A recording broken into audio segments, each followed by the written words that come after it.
Outdated? After everything I've done for this company? I stared at James in disbelief, my voice barely audible in the suddenly silent conference room. "It's nothing personal, Ariana," he replied, his eyes not quite meeting mine. "We need fresh perspectives, new blood. The manufacturing industry is evolving, and we need to evolve with it."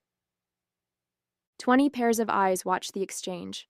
My colleagues, people I'd worked alongside for years, shifted uncomfortably in their seats. A few looked down at their notebooks, avoiding the spectacle entirely. James adjusted his tie, a smirk playing at the corner of his mouth. "HR has your severance package ready. We'll need your security badge and laptop before you leave the building." The humiliation burned through me. 20 years at Meridian Manufacturing, gone in a 5-minute speech delivered at our monthly staff meeting. I took a deep breath, rose from my chair, and nodded. "I wish you all the best," I said, my voice steadier than I felt. I gathered my notepad and pen, the only personal items I'd brought to the meeting, and walked out without another word. "My name is Ariana Vasquez, 49 years old. Until 10 minutes ago, I was the production systems manager at Meridian Manufacturing, one of the largest custom metal fabrication companies in Chicago. I started as an assistant on the factory floor when I was 29 and worked my way up, learning every aspect of our production systems, both the visible ones on paper and the invisible ones that kept everything running smoothly. For 2 decades, I've been the person everyone called when things went wrong, the one who stayed late troubleshooting supplier issues, who knew which machines needed special handling, who remembered that client A needed their orders packaged a specific way, or they'd reject the entire shipment. I created workarounds and solutions that weren't in any manual because I had to. The company grew faster than our documentation could keep up. And now James Henderson, our new operations director who'd been with the company all of 6 months, had decided I was outdated. As I cleaned out my desk, my phone buzzed with messages from a few colleagues expressing shock and sympathy. I appreciated the support, but knew it wouldn't change anything. I boxed up 20 years of personal items in under 30 minutes, a depressingly small collection of photos, awards, and desk trinkets. On my way out, I passed Denise from accounting, who gave me a quick hug and whispered, "This is crazy. You know that new automated inventory system they're implementing next week? No one knows how it integrates with our payment tracking system." I smiled sadly. "I'm sure they'll figure it out." But as I handed my badge to security and walked to my car, a cold realization settled in my stomach. They wouldn't figure it out, because I was the only one who fully understood how deeply interconnected our systems were, and I had just been shown the door. My relationship with Meridian Manufacturing began when my daughter Sophia was just 4 years old. As a single mother with only an associate's degree, I was grateful for the stable job and threw myself into learning everything I could. The early years were a delicate balancing act: daycare pickups, pediatrician appointments, and late-night studying manufacturing processes after Sophia went to bed. I missed school plays and parent-teacher conferences because we had rush orders. I postponed vacations when systems needed upgrading. I skipped my own mother's 70th birthday celebration because a critical client was visiting. Meridian became my second home, and my colleagues became a kind of family. Robert, the previous operations director who retired last year, recognized my dedication. "You're the glue holding this place together, Ariana," he'd often say. Under his leadership, I was promoted 3 times, eventually overseeing all production systems. Robert understood that my value wasn't just in what I did, but in what I knew, the institutional knowledge that couldn't be captured in procedures or manuals. I tried to document the systems I'd created. I truly did.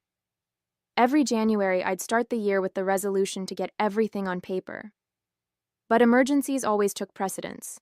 A supplier would suddenly go out of business, a machine would break down, or a client would need a last-minute change to a major order. The documentation remained perpetually incomplete, living largely in my head. When James Henderson arrived 6 months ago to replace Robert, I had concerns, but tried to give him the benefit of the doubt. He came from a larger manufacturing operation with impressive credentials and talked constantly about modernization and efficiency. At first, I appreciated his fresh perspective. Meridian had grown comfortable with certain inefficiencies, and some processes did need updating. I tried to work with him, explaining the complex web of systems and workarounds that kept our operation functioning. But James seemed more interested in quick wins than understanding the foundation. "We need to streamline," he'd say, waving away my explanations. "All this tribal knowledge is precisely the problem." When he announced plans to implement a new automated inventory system, I raised concerns about integration with our existing processes. "Trust me," he said, "this new system will make everything more efficient." I noticed how he started excluding me from strategic meetings, how younger employees with less experience but more technical degrees were suddenly being given projects that would normally fall under my purview, how my suggestions in meetings were frequently dismissed or interrupted. Still, I never imagined he would fire me. Not when I was the only one who understood how all the pieces fit together. Not when I had given the company 20 years of my life. That was my first mistake. 3 days after my termination, I was still in shock. I'd spent the time updating my resume, though it felt strange to condense 20 years of experience into bullet points. Sophia, now 24 and living in New York, called daily with encouragement and apartment listings in the city, suggesting maybe it was time for a change of scenery. "You've spent your whole life in Chicago, Mom. Maybe this is the universe telling you to try something new." I appreciated her optimism but wasn't ready to make any major decisions. First, I needed to process what had happened. That morning, I met Denise for coffee. She looked tired, with dark circles under her eyes suggesting she hadn't slept well. "It's been chaos," she said, stirring her latte absently. "The new inventory system went live yesterday, and nothing is working properly." I tried to hide my lack of surprise. Teething problems. New systems always have them. "This is more than teething problems, Ariana. Orders are getting lost, inventory counts are wrong, and no one can figure out why the system keeps rejecting certain client accounts." She leaned forward. "James is freaking out. The executive team is asking questions, and he's telling everyone that you deliberately sabotaged the integration." "What?" I nearly knocked over my coffee. "That's ridiculous. I would never do something like that." "We know that," Denise assured me. "But James needs a scapegoat." As I drove home, my shock turned to anger. After everything I'd given Meridian, James was now attacking my professional integrity. It was beyond unfair. It was potentially damaging to my career if word got out. I was still fuming when my phone rang with an unfamiliar number. Assuming it was a recruiter, I answered professionally. "Ariana Vasquez speaking." "Ariana, thank God." The voice was immediately recognizable. David Sinclair, Meridian's CEO. "We have a situation." The desperation in his voice was palpable. I remained silent, waiting. "Look, I'll be blunt. The new system is a disaster. We've got orders backed up, inventory missing, and 3 of our biggest clients threatening to pull their contracts if we don't resolve this immediately." He paused. "We need you back." I gripped the phone tighter. "David, James just fired me. He's telling people I sabotaged the company." "James doesn't know what he's talking about," David replied dismissively. "He didn't understand how integral you were to our operations. None of us did, really. We took your knowledge for granted." The validation I'd been seeking for years had finally arrived, but only after everything had fallen apart. Part of me wanted to savor the moment, to let them struggle as I had so many times trying to keep their systems running. But another part, the part that had poured my heart into this company for 2 decades, ached at the thought of everything I'd built crumbling. "Please, Ariana," David continued, his voice dropping to an almost pleading tone. "Come back as a consultant. Triple your previous salary. We'll make it worth your while." I sat in my car, staring at the phone, a storm of conflicting emotions washing over me. They needed me now. But where was this recognition when it actually mattered?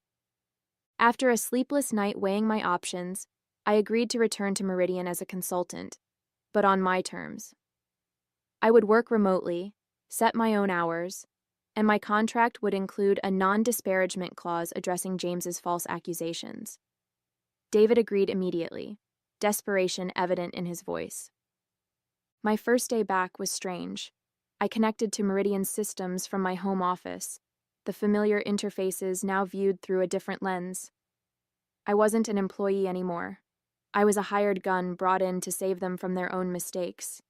It didn't take long to identify the primary issues.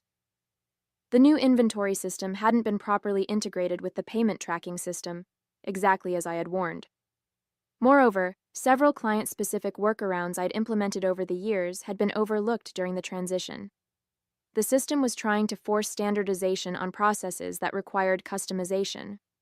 I documented the problems and solutions methodically, creating clear instructions for the IT team. By the end of the day, the most critical issues had been addressed, and orders were flowing again. I sent a comprehensive report to David, copying the relevant department heads but deliberately excluding James. The next morning, my inbox contained effusive thanks from David and several other executives. The only message from James was terse. Please copy me on all communications going forward. I replied with professional courtesy, attaching my previous report. Within an hour, he requested an emergency virtual meeting with me and the IT team. When I joined the video call, James's face appeared on my screen, tight with barely concealed anger. Ariana, while we appreciate your help with the immediate crisis, we need to discuss your approach, he began. Some of your solutions seem to be reverting us to the old methods rather than embracing the new system's capabilities. I'm using hybrid solutions that allow the new system to function with our existing client requirements, I explained. Many of our major clients have specific needs that the standard system doesn't accommodate. James shook his head. That's exactly the problem. We've invested in this system to standardize our processes. If we keep making exceptions, we'll never modernize. One of the IT specialists, Tom, unmuted himself.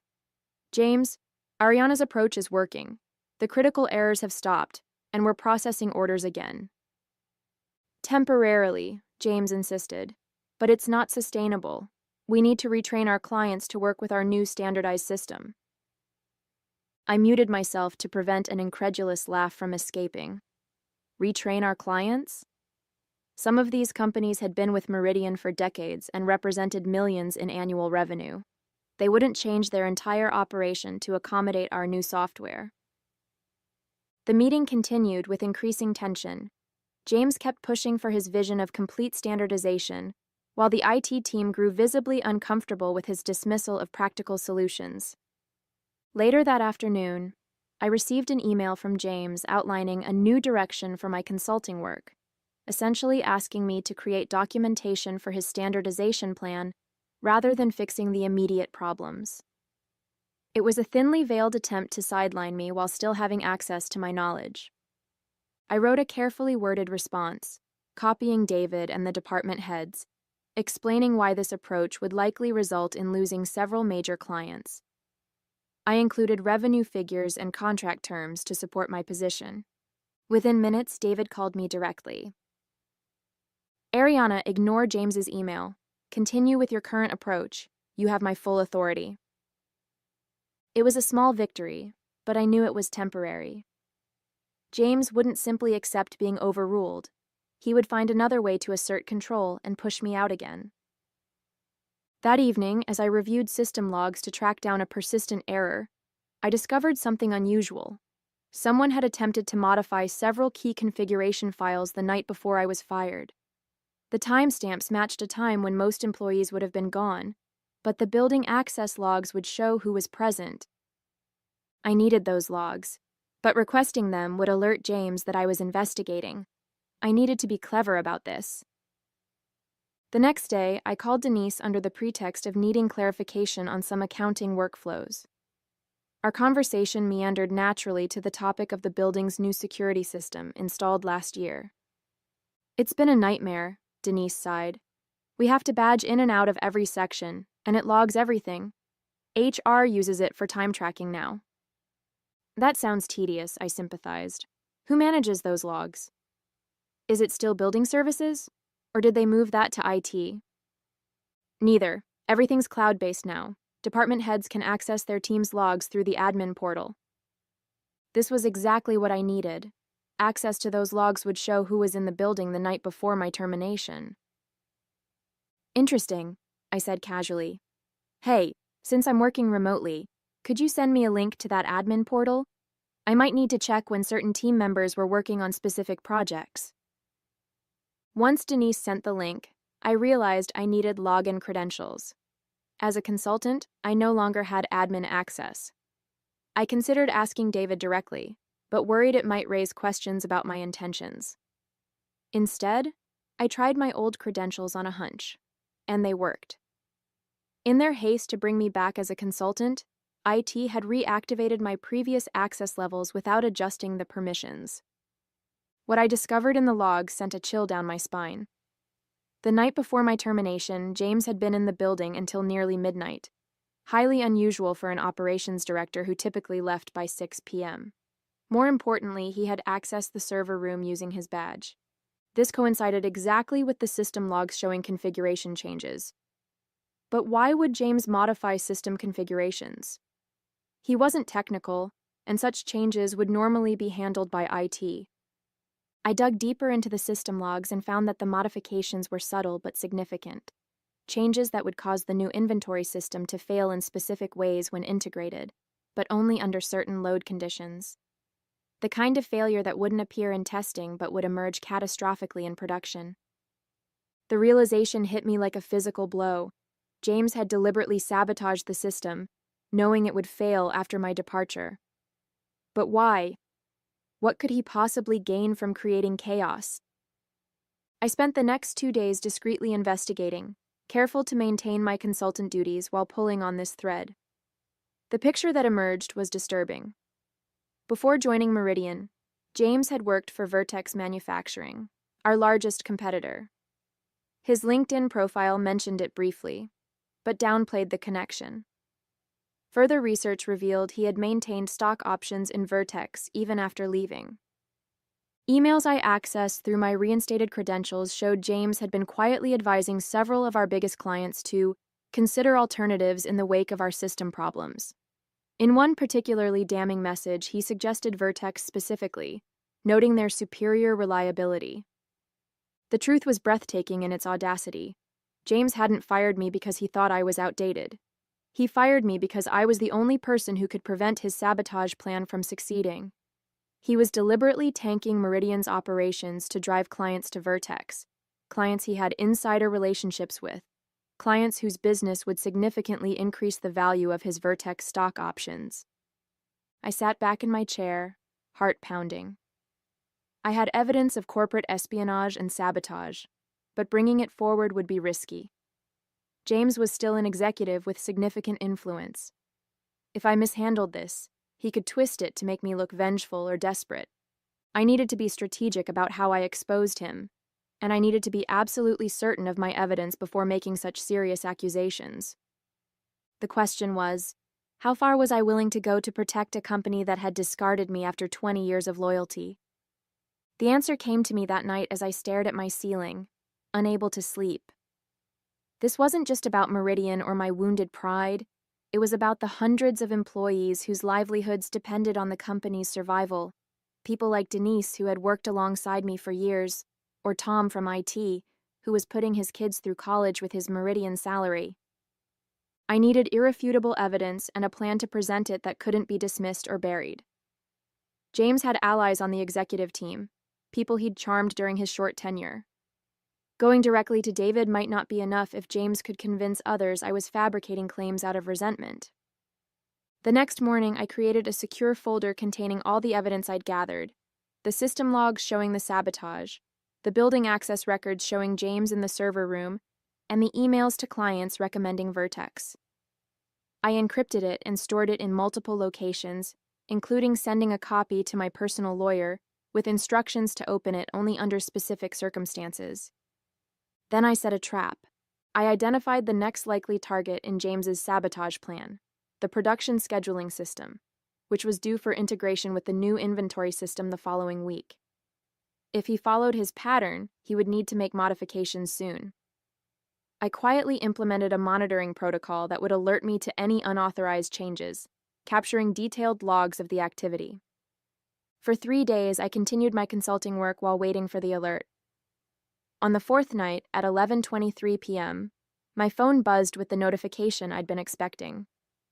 Someone was modifying the production scheduling system's core configurations, and the monitoring protocol was capturing everything, including a video feed from the server room's security camera that I'd managed to access. The footage clearly showed James working on a server terminal, his face illuminated by the screen's blue glow. I watched in real time as he systematically inserted errors into the system, errors that would cause catastrophic failures once the integration went live. I immediately called David, regardless of the late hour. "I need you to come to the office right now," I said, foregoing pleasantries, "and bring the head of security. James is in the server room sabotaging the production system as we speak." To his credit, David didn't question me. "I'll be there in 20 minutes. I forwarded the live security feed to David's email and then called Tom from IT, who lived closest to the office. "I need a favor," I explained. "Can you go to the office and make sure James doesn't leave the server room before David and security arrive?" While waiting for confirmation that James had been caught, I compiled my complete dossier of evidence and sent it to David with a detailed explanation of what I'd found. I included the connection to Vertex and the communications with clients. Just after midnight, David called. "We've got him," he said, his voice tight with anger. "Security is escorting him from the building. The police have been called." I exhaled slowly, tension draining from my shoulders. "You need to secure his computer and phone immediately," I advised. "And contact those clients he's been communicating with. There's no telling how many he's approached." "Already on it," David assured me. "Ariana, I don't know how to thank you. You've saved the company twice in 1 week." "I did my job," I replied simply. "The job I've always done." As I hung up, I felt an unexpected emotion wash over me. Not vindication or triumph, but a profound sadness. 20 years of my life dedicated to Meridian, and it had come to this. Saving the company from someone who had been there less than a year. But mixed with the sadness was something else, the dawning realization that I was finally free to choose what came next. The next morning, I arrived at Meridian's offices in person for the first time since my termination. The security guard greeted me with a surprise smile and a new visitor badge. "Ms. Vasquez, good to see you back." David met me in the lobby, looking exhausted but relieved. "Thank you for coming in. The board is assembling for an emergency meeting, and they've asked you to join." Walking through the familiar hallways felt surreal. Colleagues stopped to greet me, many offering quiet thanks or expressions of disbelief about James's actions. News had traveled fast. The boardroom was filled with tense executives when we entered. David guided me to a seat near the head of the table and began the meeting without preamble. "As you all know, we've uncovered evidence that James Henderson was deliberately sabotaging our systems to drive business to our competitor, Vertex Manufacturing. The police are involved, and we've already contacted our legal team about industrial espionage charges." He turned to me. "Ariana has compiled comprehensive documentation of the sabotage, which has been distributed to each of you. She was instrumental in uncovering this plot and catching James in the act." The board members reviewed the evidence in stunned silence. Finally, the chairwoman, Eleanor Barnes, looked up at me. "Ms. Vasquez, on behalf of the board, I want to extend our sincere apologies for what happened. Your termination was clearly a terrible mistake." "It was more than a mistake," I replied calmly. "It was the result of a systematic devaluation of institutional knowledge in favor of surface-level modernization. James was able to target me precisely because the company had already minimized my contributions." An uncomfortable silence followed. This wasn't what they'd expected. Contrition and gratitude, perhaps, but not a critique of their leadership culture. "You're right," David finally acknowledged.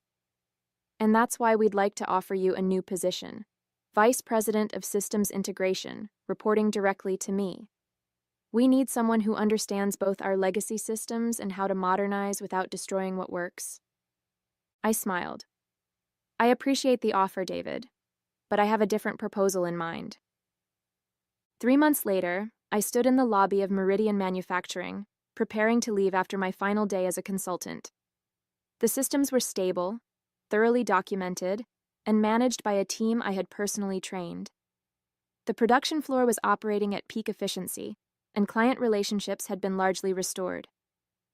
James Henderson had been arrested on corporate espionage charges, and Vertex Manufacturing was facing a major lawsuit. The scandal had made industry news, with James's reputation in ruins. Several other companies had discovered similar sabotage attempts in their systems, suggesting his scheme had been more widespread than initially thought. As for me, I had declined Meridian's offer of executive employment.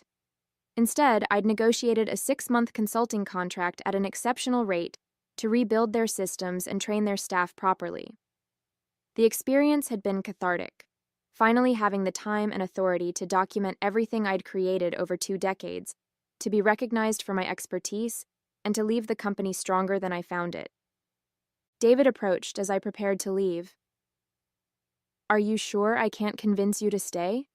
he asked, not for the first time. "I'm sure," I replied. "You have my number if there's an emergency, but the team is well trained now." "And Vasquez Systems Consulting is officially open for business?" he asked with a smile. "With Meridian as my first client reference," I confirmed. "But not my only one. I've already signed contracts with 2 other manufacturers in the region." As I walked out of the building,